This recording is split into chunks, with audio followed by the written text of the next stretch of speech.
si Langgam at si Tipaklong. Maganda ang panahon. Mainit ang sikat ng araw. Magandang umaga, kaibigang Langgam. Kay bigat ng iyong dala, bakit ba wala ka nang ginawa kundi maghanap at mag-ipon ng pagkain?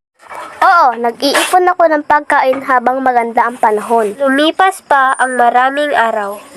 Dumating ang tag-ulan, ulan sa umaga, ulan sa hapon at sa gabi. Ginaw na ginaw at gutom na gutom ang kawawang Tipaklong. Naalala niyang puntahan ang kaibigang Langgam. Paglipas ng bagyo, pinilit ni Tipaklong na marating ang bahay ni Langgam. Wala na ang dating sigla na masayahin si Tipaklong. Bumukas ang pinto. Aba, ang aking kaibigan. Tuloy ka, halika at maupo. Binigyan ni Langgam ng tuyong damit si Tipaklong.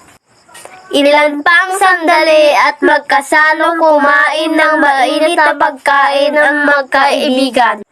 Salamat kaibigang Langgam. Ngayon ako naniwala sa iyo. Kailangan nga palang mag-ipon habang maganda ang panahon at nang may makain pagdating ng taggutom. Mula noon, nagbago si Tipaklong. Pagdating ng tag-init at habang maganda ang panahon ay kasama na siya ng kanyang kaibigang si Langgam. Natuto siyang gumawa at natuto siyang mag-ipon.